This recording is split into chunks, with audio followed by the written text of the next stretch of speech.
Guys, this is Manju Kumari and welcome to beginning for learning. तो जैसे कि आप सभी को पता है कि आप मेरे चैनल पर आजकल हिस्ट्री से रिलेटेड वीडियोस देख रहे हो, तो उसी सीरीज में आज हम लोग बात करने वाले हैं अमेरिकन रेवोल्यूशन की, यानी अमेरिकन क्रांति के परिणाम क्या हुए। इससे पहले वाले वीडियो में मैं इंट्रोडक्शन का सब बता चुकी हूँ कि अमेरिकन क्रांति क्यों हुई थी, क्या कारण थे, ऐसी क्या परिस्थितियां पैदा हुई थी अमेरिका में, उस सब के बारे में हम डिटेल में बात कर चुके हैं। तो उस वीडियो का लिंक भी मैं प्रोवाइड करा दूंगी, अब वहां से पहले वो वीडियो देख लेना। फिर हम लोग आज इस वीडियो में बात करेंगे कि क्या परिणाम हुए। अब ये जो अमेरिका की क्रांति हुई, ब्रिटेन और ब्रिटेन की ही जो उपनिवेशिक बस्तियां थी 13, उनके बीच में ये जो क्रांति हुई, जो लड़ाई हुई, जो युद्ध हुआ, उसके क्या परिणाम निकले, उसके बारे में हम लोग बात करेंगे। वैसे अगर हम पहले वाला वीडियो देखें जिसमें मैंने क्रांति के बारे में पूरा बताया है कि क्यों हुई थी, वो देखने के बाद जो है वो फिर ये वीडियो देखा जाए तो आसानी से बातें जो है वो समझ में आएंगी। जब हमें बेस पता चलेगा कि क्रांति के क्या कारण थे, उसके बाद हमें परिणाम भी पता लग जाएंगे। तो आज हम लोग बात करने वाले हैं परिणाम के बारे में।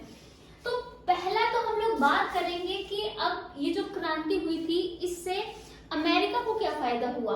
अब अमेरिका, जैसे कि आपको पता है, मैंने बताया भी था कि अमेरिका का नाम एक इटालियन नाविक था जिसने ब्राजील वगैरह में सबकी यात्रा की थी, उसका नाम था अमेरिगो वेस्पुची। अमेरिगो वेस्पुची, उसके नाम पर ही अमेरिका का नाम पड़ा था।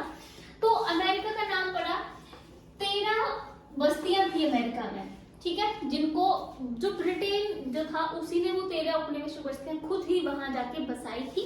वो मैंने आपको मकसद पूरा बताया था कि ब्रिटेन ज्यादा से ज्यादा उपनिवेशों को स्थापित करने में यकीन रखता था, क्योंकि उसको उपनिवेशों से बहुत ज्यादा फायदे होते थे, इसलिए वो नए नए देश खोजता था, वहां पर अपना कब्जा करता था उन देशों पे और उपनिवेशों से फायदे उठाता था।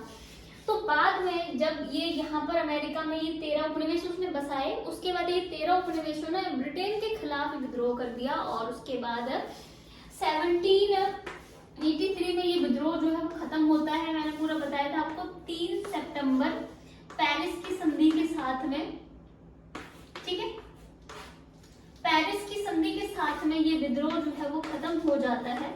और खत्म होने के बाद इसके क्या परिणाम निकलते हैं, इस विद्रोह में अमेरिका की जीत होती है, यानी जो अमेरिका यानी जो 13 बस्तियां थी वो इस विद्रोह में जीत जाती है और ब्रिटेन की इस विद्रोह में पराजय हो जाती है। मतलब ये बहुत ही बड़ी बात थी कि ब्रिटेन जो बहुत ही पावरफुल एक देश था, जो समुद्री शक्ति उसके पास बहुत अच्छी थी, सैनिक रूप से बहुत ही स्ट्रॉन्ग था, जिसने हजारों उपनिवेश बना रखे थे, वो एक इतना शक्तिशाली देश 13 उपनिवेशिक जो बस्तियां थी उनसे हार गया। तो ये ऐतिहासिक जीत थी, ठीक है। इसमें अमेरिकन बस्तियां जीती, क्योंकि अमेरिकन बस्तियां इसलिए और जीती थी, कुछ कारण थे ब्रिटेन के हारने का।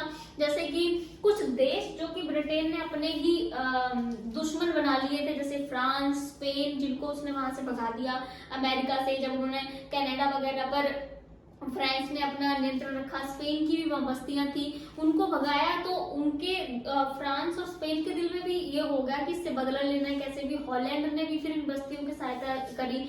फिर इनके ब्रिटेन के संचार या फिर रेलवे वगैरह इस तरह के ट्रांसपोर्ट के साधन बहुत अच्छे से डेवलप नहीं हो पाए, तो अच्छे से संपर्क नहीं बन पाया, और जो सेना अच्छे से भेजनी थी वहां टाइम पर, वो टाइम पर नहीं भेज पाई, इस वजह से उनकी हार हो गई। बहुत सारे कारण थे ब्रिटेन के हारने के भी, बट अमेरिका की जीत हो गई। अब अमेरिका की जीत होने से क्या हुआ कि पहली बार तो यूएसए बना, ठीक है। अब ये जो 13 बस्तियां थी, इन्होंने मिलकर एकजुट होकर यूनाइटेड स्टेट ऑफ अमेरिका बना दिया, ठीक है। जब बना था तो 13 बस्तियां थी, फिर धीरे धीरे और जुड़ते गए, तो भी 50 इसमें देश शामिल है यूएसए में। तो पहला परिणाम अब ये निकला कि अमेरिका यानी यूएसए बना। दूसरा हम बात कर सकते हैं कि अमेरिका अब स्वतंत्र हो चुका था, उसको स्वतंत्रता मिल चुकी थी, एक स्वतंत्र देश के रूप में सामने आया, ठीक है। और सबसे बड़ा परिणाम तो ये निकला कि ब्रिटेन हार हारा, ब्रिटेन को हार का मुंह देखना पड़ा, एक प्रकार से उसको अपमानित होना पड़ा कि इतना स्ट्रॉन्ग देश उसको 13 औपनिवेशिक बस्तियों ने हरा दिया। तो ये ब्रिटेन के लिए अपमान की बात भी थी, लेकिन अमेरिका के लिए सम्मान की बात थी। स्वतंत्रता उसे मिली, ज्वाइंट उसने अपना एक यूएसए एक देश बनाया एकता का, ठीक है। और साथ में हम लोग बात करें तो अमेरिका ही एक ऐसा पहला देश है, यानी प्रथम एक ऐसा देश है जहां पर लिखित संविधान की शुरुआत हुई। तो अमेरिका ने अपना बाद में संविधान भी बनाया, उन्होंने 1787 में अपना संविधान बना लिया था, जिसे 1789 में 4 जुलाई को उन्होंने ये संविधान लागू किया। मैं पहले वाली वीडियो में बता भी चुकी हूँ कि उन्होंने 4 जुलाई को ही क्यों किया, क्योंकि जब ये विद्रोह चल रहा था अमेरिका का, तो ये 13 बस्तियों का जो नेतृत्व कर रहे थे, जो उनके नेता थे वो थे वॉशिंगटन। तो वॉशिंगटन ने 4 जुलाई 1776 को अपने आप को स्वतंत्र घोषित कर दिया था, 4 जुलाई को। तो इसलिए उन्होंने अपना संविधान 4 जुलाई को ही लागू किया, ठीक है, इसका ये रीजन था। तो अभी आप देख रहे हो अमेरिका के लिए फायदे वाली बात हुई है कि यूएसए बन गया, लिखित संविधान भी उन्होंने बना लिया, स्वतंत्र भी हो गया, और अमेरिका ही पहला देश था जहां पर लिखित संविधान की शुरुआत हुई। साथ में राजतंत्र नहीं, गणतंत्र और जनतंत्र, ठीक है, यानी लोकतंत्र हम उसे कह सकते हैं, इसकी शुरुआत जो है वो अमेरिका में हुई। इन्होंने अपना संविधान बनाया, स्वतंत्र होने के बाद अपने आप को गणतंत्र लोकतंत्र जो है वो घोषित कर दिया, और साथ में इन्होंने धर्मनिरपेक्षता भी अपनाई, ठीक है। क्योंकि जैसे मैंने आपको बोला कि अगर हम लोग यहाँ बात करते हैं, एक मिनट,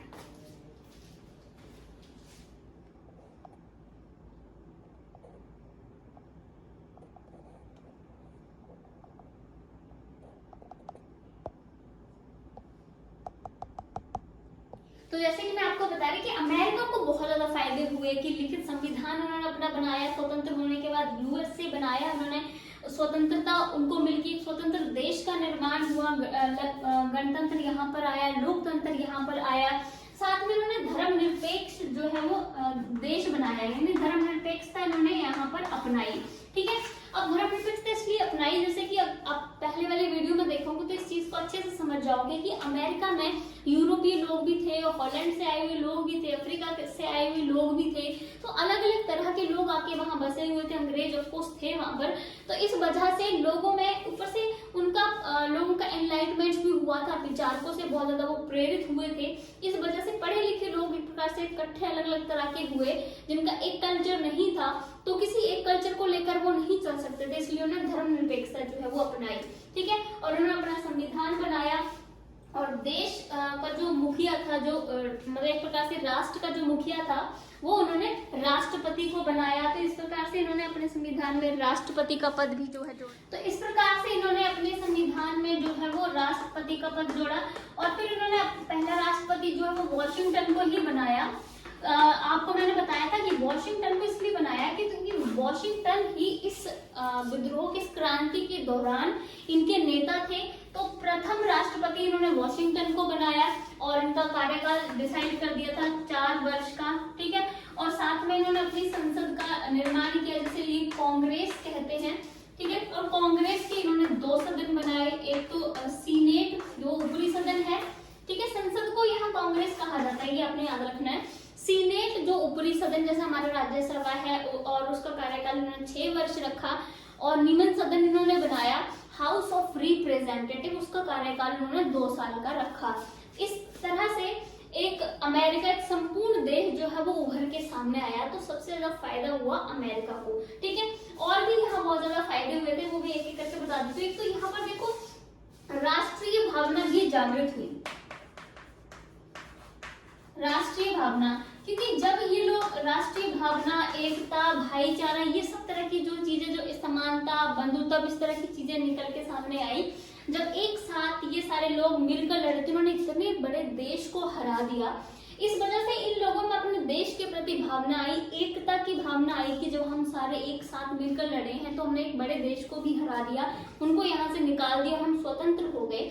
तो ये भावना जो है वो आगे लोगों में बढ़ती गई, एकता की भावना, भाईचारे की भावना, सबने मतलब किसी तरह का भेदभाव नहीं किया।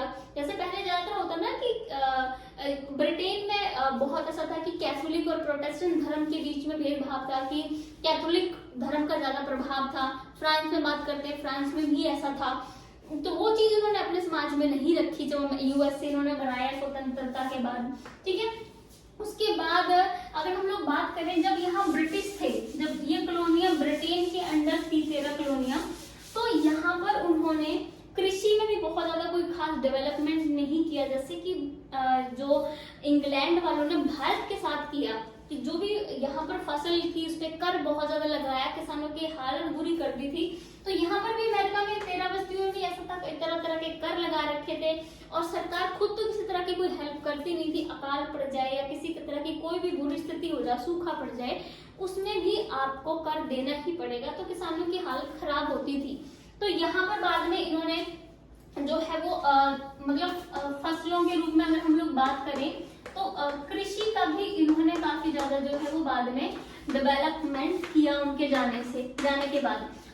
इंग्लैंड वालों ने भी यहाँ पर, क्योंकि अमेरिका में कृषि के लिए बहुत अच्छी जगह थी, मतलब उपजाऊ जमीन थी, इस वजह से इन्होंने बहुत सारे अंग्रेजों को वहां बसाया और कृषि करवाने के लिए उन्होंने यूरोपियों को वहां पर बसाया, इंग्लैंड वाले लोगों ने यहाँ 13 बस्तियों में। ऊपर से वो काम करवाने के लिए गुलाम अफ्रीका से भी यहाँ पर लेके आए थे।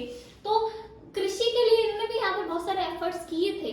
यहाँ इन्होंने मशीनीकरण किया, तरह तरह की मशीनें लेके आए, लेकिन इसलिए कृषि का ज्यादा डेवलपमेंट नहीं हुआ, क्योंकि जैसा हम लोग बात करते हैं, ज्यादातर जो कृषि जो छोटे मोटे किसान थे वो भारी मशीनों को, महंगी मशीनों को खरीद नहीं सकते थे, ठीक है। तो इस वजह से क्या हुआ कि उस टाइम इक्वली लोगों के पास वो चीजें नहीं पहुंच पा रही थी और ज्यादातर भूमि बड़े बड़े जमींदारों ने हथिया ली धीरे धीरे, ठीक है। और जैसे कि ब्रिटेन के जो बड़े अधिकारी लोग गए, उन्होंने अपने हाथों में सारा जमीन का वो ले लिया हिस्सा। तो इस वजह से क्या हुआ कि छोटे किसानों की हालत वहां पर बुरी हो गई। वहां के जो मूल निवासी थे उनका व्यापार कृषि का काम जो है एक तरह से छीन गया। पर बाद में ब्रिटेन के हार जाने के बाद जब ब्रिटेन देश छोड़कर यहाँ से गया, उसके बाद इन्होंने कृषि में जो भी वो भूमि छोड़ के यहाँ से गए, वो सारी भूमि जो है वो किसानों में, छोटे छोटे किसानों में बांट दी और उसके बाद कृषि के डेवलपमेंट के लिए इन्होंने बहुत ज्यादा जो है वो कार्य किया। उसके बाद ऐसा ही इन्होंने व्यापार में किया। व्यापार में मैंने, अगर आप पहला वीडियो देखोगे तो व्यापार पे इन्होंने बहुत प्रतिबंध लगा रखे थे। नौवाहन एक्ट यानी नेविगेशन एक्ट उन्होंने लगाया था, जिसके अंतर्गत इन्होंने, ब्रिटेन की संसद ने बोला, ये वैसे मैं पहली वीडियो में डिटेल में बता चुकी हूँ, संसद ने कहा कि आप यूरोपीय देशों के साथ सीधा व्यापार नहीं कर सकते हो। कोई भी अगर आपने व्यापार करना है, पहले वो माल इंग्लैंड आएगा, वहां से उस पर किसी तरह का टैक्स लगेगा, उसके बाद वो आप किसी देश में जाके बेच सकते हो। इससे व्यापारियों को तो बड़ा ही नुकसान हो रहा था और उनको जगह जगह पर कर देना पड़ता था। ऊपर से आप जो भी सामान लेके जा रहे हो, क्योंकि उस टाइम व्यापार ज्यादातर समुद्री मार्गों से होता था ज्यादातर, ठीक है। अब यूरोपीय देशों में व्यापार करना है तो अमेरिका से यूरोप जाने के लिए समुद्री मार्ग ही है सारा। तो अभी जहाज भी इन्होंने कहा था इंग्लैंड की संसद ने कि जहाज भी सिर्फ इंग्लैंड के ही इस्तेमाल किए जा सकते हैं, ना तो आप सीधा व्यापार कर सकते हो, अमेरिका के लोगों को बोला, और ना ही आप किसी देश और के जहाज इस्तेमाल कर सकते हो, सिर्फ ब्रिटेन के जहाजों से ही व्यापार किया जा सकता है। इस वजह से व्यापार पे भी बहुत प्रतिबंध थे। तो यहाँ के जो मूल निवासी थे उनको बहुत ही नुकसान जो है वो झेलना पड़ रहा था। लेकिन ब्रिटेन के हार जाने के बाद अब जो व्यापार पे किसी भी तरह का कोई प्रतिबंध नहीं रहा, ठीक है। अब देखो स्वतंत्र हो गया देश, यहाँ पर लोकतंत्र आ गया, एक सरकार बन गई जिसका मुखिया जो है राष्ट्रपति को बनाया। तो लोकतंत्र में तो समानता, बंधुता, स्वतंत्रता, ये सारी चीजें होती हैं, तो वो सब चीजें आई। तो व्यापार पर भी प्रतिबंध जो है वो हर तरह के जो थे वो हटा दिए गए। अब सीधा दूसरे देशों के साथ में व्यापार किया जा सकता था, जिससे मुनाफा ज्यादा जो है वो होने की संभावना पूरी थी, हुआ भी बाद में, ठीक है। तो ये चीजें थी। और अगर हम लोग सामाजिक उसमें करें तो जो यहाँ पर इन 13 बस्तियों में लोग आकर बसे थे, मुख्यतः किसी न किसी तरह से पीड़ित थे। जैसे अफ्रीका से कुछ लोग आए थे, मान लो जिनको गुलाम बनाकर यहाँ लाया गया, वो भी वहां पर अफ्रीका में उनको बेचा खरीदा जाता था गुलामों को।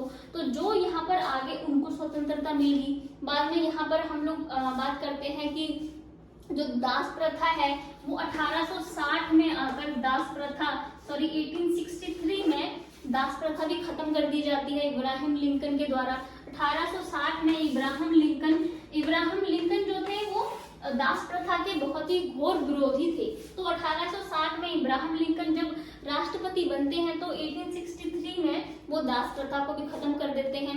तो वो जो अफ्रीकन यहाँ गुलाम बन के आए उनके लिए भी इस चीज का बहुत ज्यादा फायदा हुआ, दास प्रथा जो है वो यहाँ से गई, ठीक है। और सामाजिक उसमें ये भी चीज हुई कि यहाँ पर धर्मनिरपेक्षता आई, लोग इक्वली लोगों को ट्रीट किया जाने लगा, ठीक है। महिलाओं को भी जो है वो सब तरह के अधिकार दिए गए।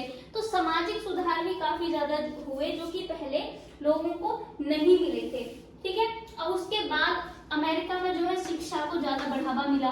ब्रिटेन के जाने के बाद इन्होंने अपने अलग अलग तरह के डेवलपमेंट किए, ठीक है। इनका ये था कि अमेरिकन की थिंकिंग ये बनी कि व्यापार से ही जो है डेवलपमेंट किया जा सकता है, इसलिए इन्होंने व्यापार को ज्यादा बढ़ाया। उन्होंने बोला और व्यापार जो है करना एक कौशल है, एक कला है, एक स्किल है जिसको डेवलप किया जा सकता है, इसलिए बंदे को, किसी भी पर्सन को एजुकेट होना चाहिए। जब वो एजुकेट होगा तब उसको वो स्किल सिखाई जाएगी व्यापार की, और अब व्यापार में अच्छे से वो डेवलपमेंट जो है वो कर सकता है। तो एजुकेशन को, शिक्षा को, और ये भी था कि पढ़े लिखे लोग जो है वो ज्यादा अवेयर होंगे अपने अधिकारों के प्रति, इसलिए एजुकेशन को बहुत ज्यादा उन्होंने आगे बढ़ाया स्वतंत्र होने के बाद, ठीक है।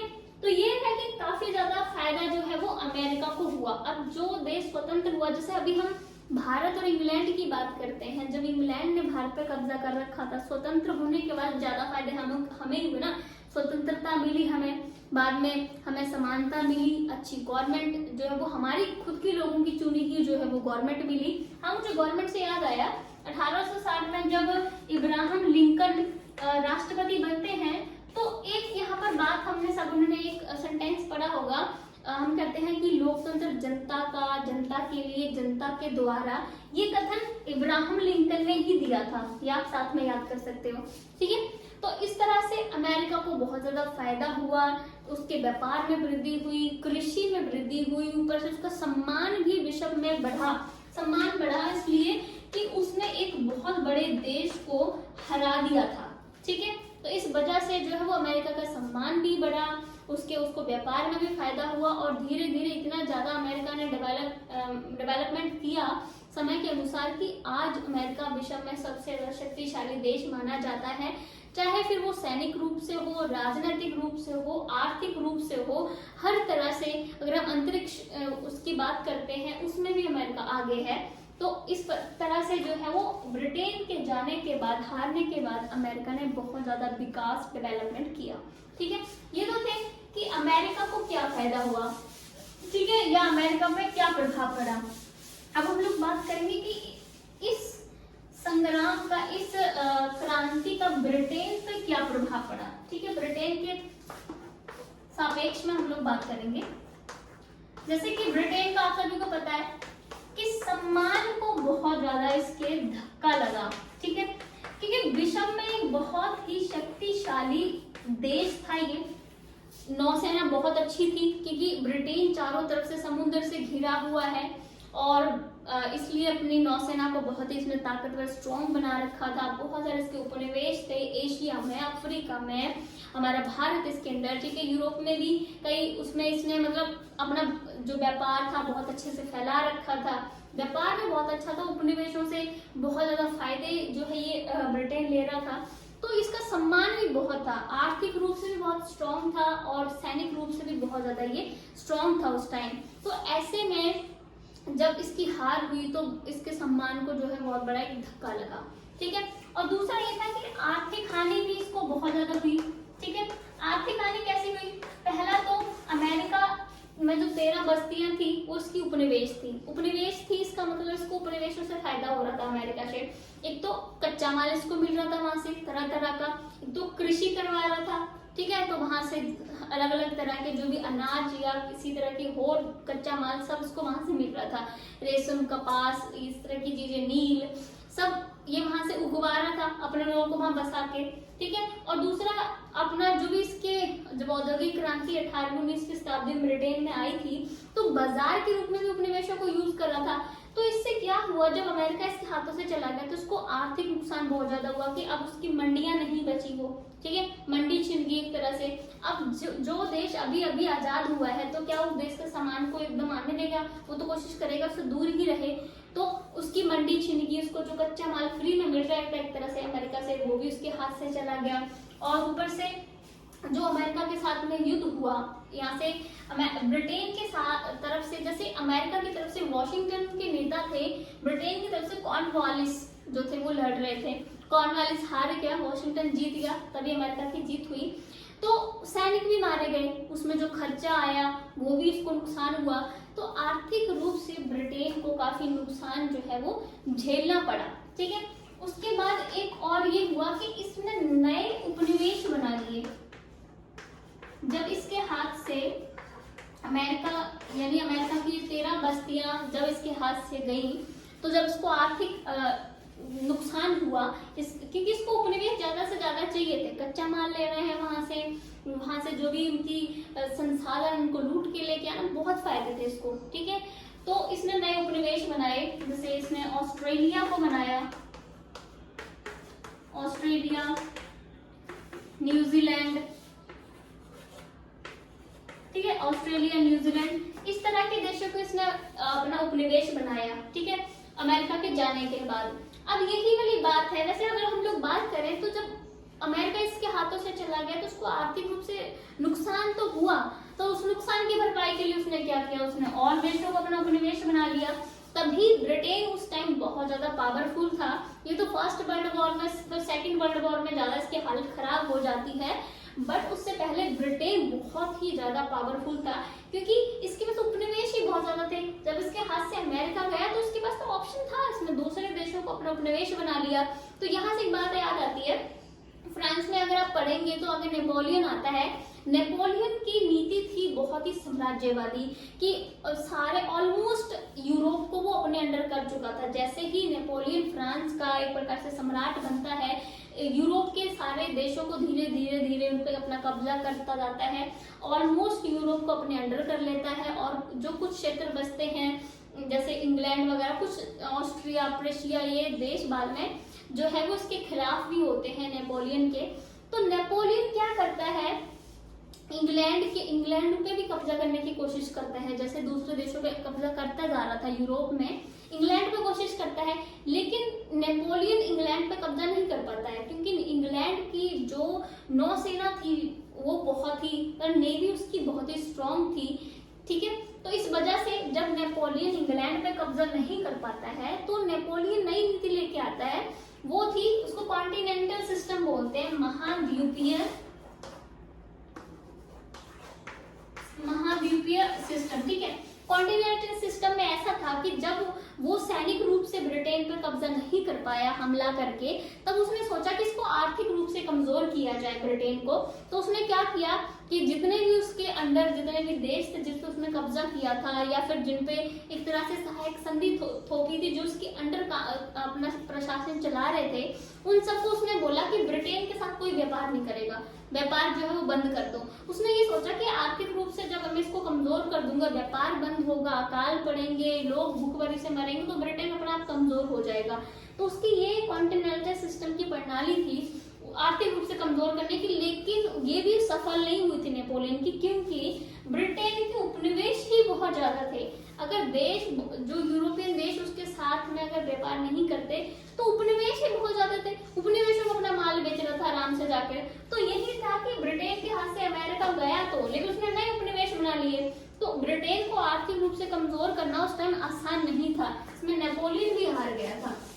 ठीक है, तो ये थे ब्रिटेन के, हम लोग बात कर सकते हैं ब्रिटेन के साथ में नुकसान कह सकते हैं उसको, या फिर हम बात कह सकते हैं कि क्या वो हुआ। ठीक है, तो उस पर और एक और इसमें फायदा हुआ इनके उसमें, यहाँ पर जॉर्ज तृतीय,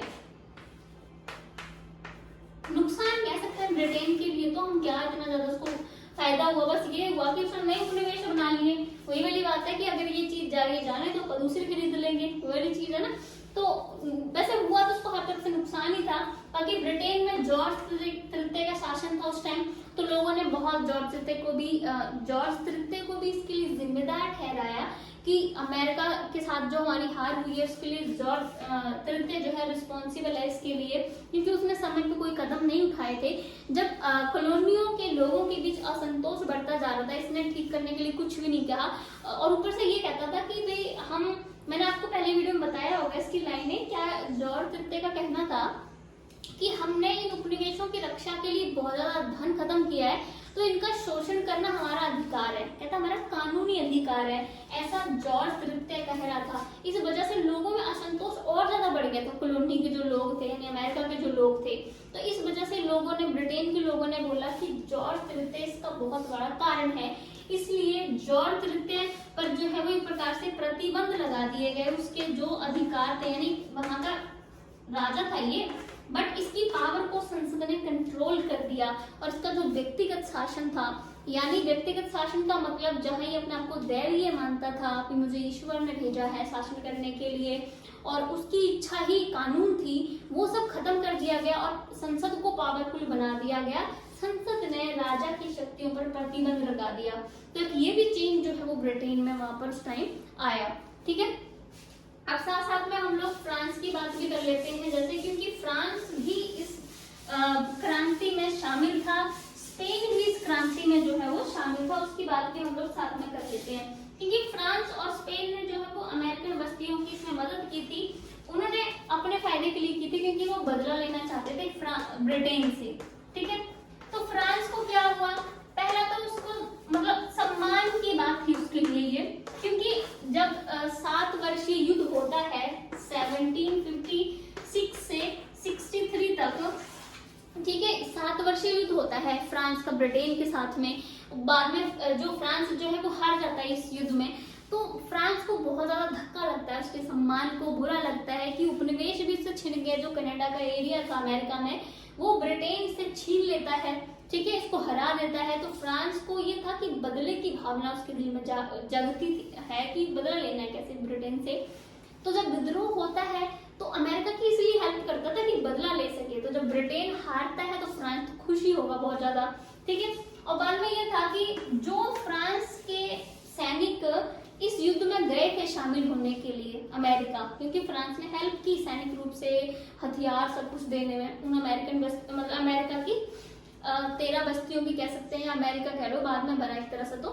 तो उसके बाद जो सैनिक, फ्रांस के जो सैनिक वहां पर गए, वो उस चीज से बड़े ही प्रेरित हुए कि हम भी आजादी ले सकते हैं, क्योंकि फ्रांस में लुई 16 का शासन था उस टाइम, और लुई 16 बहुत ही भ्रष्टाचारी और क्या बिलासी राजा था उनका, जिसने जो कॉमन लोग थे उनको लूट रखा था बुरी तरह से। और जो सैनिक थे वो भी साधारण परिवार से ही आते हैं, यानी वो फ्रांस में रहकर बहुत ही अत्याचार भरा जीवन जी रहे थे। तो जब वो यहाँ अमेरिका में जाते हैं तो वो अमेरिका की क्रांति से बहुत ज्यादा प्रेरित हो जाते हैं। और वो भी जब फ्रांस में 1789 में क्रांति होती है, फ्रांसीसी क्रांति, तो वो जनता के साथ में मिल जाते हैं, क्योंकि उनको भी इस चीज से जो है एक प्रकार से प्रेरणा मिली। तो हम कह सकते हैं अमेरिका की क्रांति से फ्रांसीसी क्रांति भी जो एक तरह से संबंधित है, उससे एक प्रेरणा उत्साह का काम जो है वो किया। तो फ्रांसीसी क्रांति भी बाद में हो जाती है 1789 में। ठीक है, तो ये हुआ फ्रांस के लिए। अब हम लोग स्पेन की बात करते हैं। स्पेन को क्या फायदा हुआ? स्पेन को ये फायदा हुआ कि स्पेन की एक फ्लोरिडा, उसकी स्पेन की जो उपनिवेशित 2 बस्तियां थी, यानी 2 उसके उपनिवेश थे, वो उसको वापस कर दिए गए थे। एक मिनट, ठीक है, तो हम स्पेन की बात कर रहे थे। फ्लोरिडा और मोनोर्का, ये 2 उपनिवेश जो थे वो स्पेन को वापस मिल गए जब ब्रिटेन हार गया। तो और दूसरा ये था कि स्पेन के दक्षिण अमेरिका में भी उपनिवेश थे। तो जब उत्तरी अमेरिका में ये क्रांति होती है तो उसके बाद ये दक्षिण अमेरिका में जो भी स्पेन की बस्तियां थी वहां पर भी जो है लोग क्रांति कर देते हैं स्वतंत्रता के लिए। ठीक है, दक्षिण अमेरिका में। तो ये जो है स्पेन पे इस तरह के कुछ प्रभाव पड़े। पहला तो कि उसको अपने 2 उपनिवेश वापस मिल गए जो कि ब्रिटेन ने उसे छीन लिए थे, क्योंकि ब्रिटेन का स्पेन के साथ में भी युद्ध हुआ था 1588 में। ठीक है, जिसमें स्पेन हार गया था। तो एक तो स्पेन को बदला लेने की था फ्रांस की तरह से, दूसरा उसकी जो उपनिवेश ब्रिटेन ने छीने थे उसमें से 2 उसको मिल गए। और दूसरा ये हुआ, जैसे फ्रांसीसी क्रांति का प्रभाव हुआ वैसे ही स्पेन के दक्षिण अमेरिका में जो उपनिवेश थे वहां पर भी क्रांति जो है वो हो गई इसके बाद। ठीक है, तो इस तरह से हम लोगों ने बात की है कि काफी ज्यादा हर तरह से एक प्रकार से अमेरिकी क्रांति ने जो है वो प्रभाव डाला। इवन हमारे देश में भी इस चीज का काफी ज्यादा जो है वो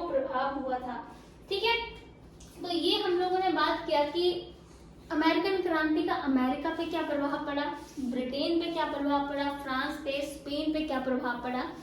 और ब्रिटेन पर ऑफकोर्स बुरा प्रभाव ही पड़ा था कि पहली बार ऐसा कुछ ब्रिटेन को स्थिति देखनी पड़ी उसके इतिहास में कि उसको इतनी बड़ी हार का सामना जो है वो करना पड़ा था।